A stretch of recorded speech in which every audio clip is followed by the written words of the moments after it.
Great, so far we've learned how to access an element and change that element's HTML, and also how to make a web page respond to a click using JavaScript. So let's try and put that together and practice a little bit of what we've done so far. I'm going to start by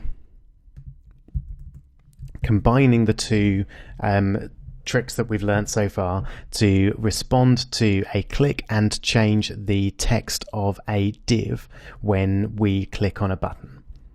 So let's see how that might work. We've got our button, and let's put our div in.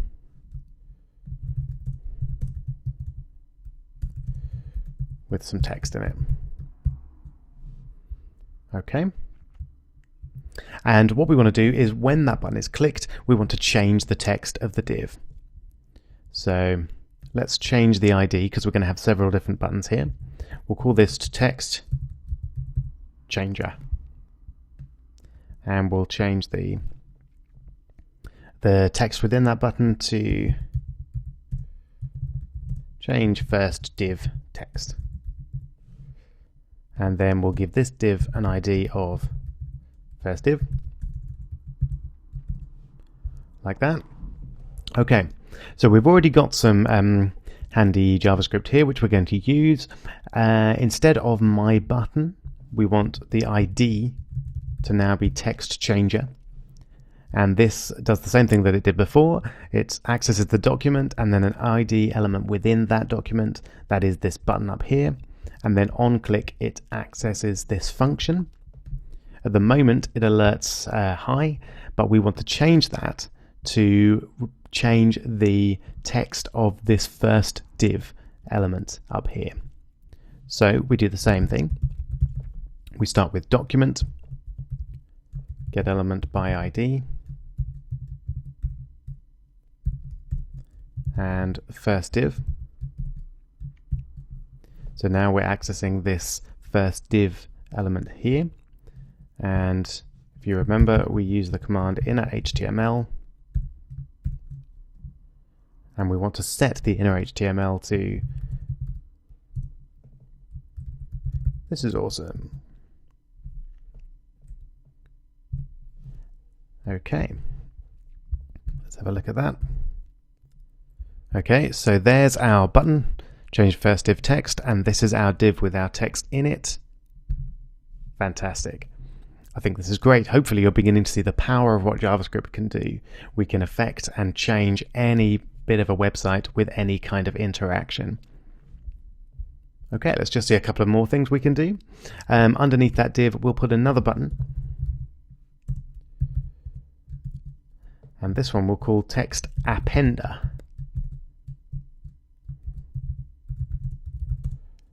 And we'll call it append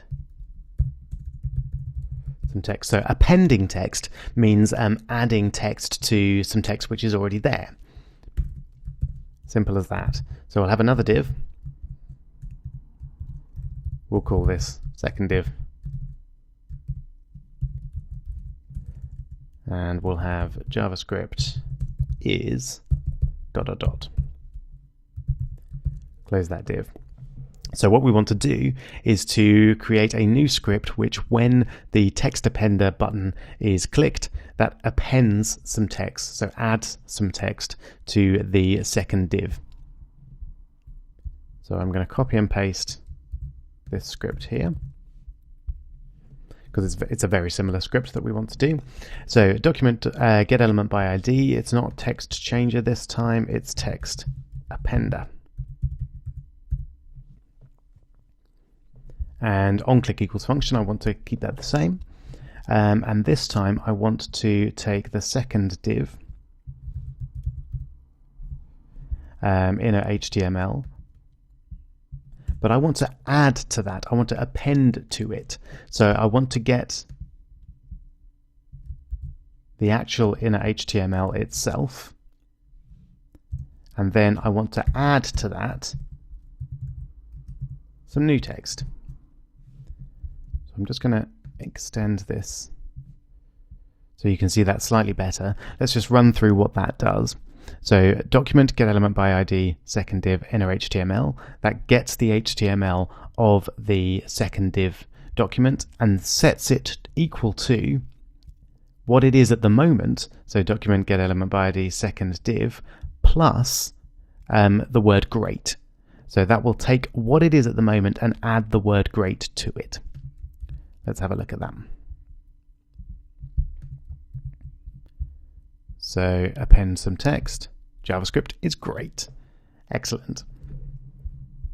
And for our last trick, we're going to do a similar thing, but we're going to add some text to an empty div. So let's have a new button. We're going to call this text creator.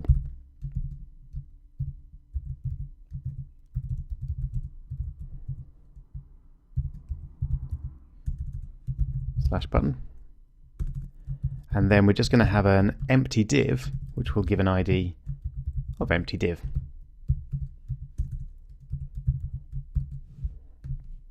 Okay, so if we have a look at that, the div is there, but we can't see it.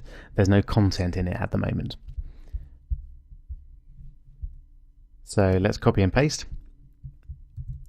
Maybe try this out for yourself first if you can.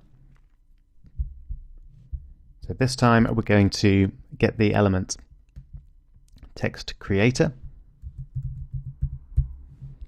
being our button, and when that is clicked we want to get the element empty div, and we want to set the inner HTML to something. Just to show you that it doesn't have to be pure text, we can actually add HTML to this div. So we'll do a very simple unordered list, and we'll add a couple of list elements, cat and dog.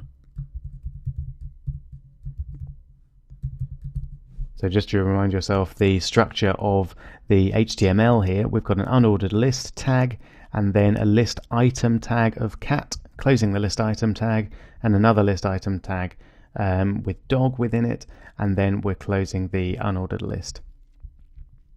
So that should create that unordered list when I click that button.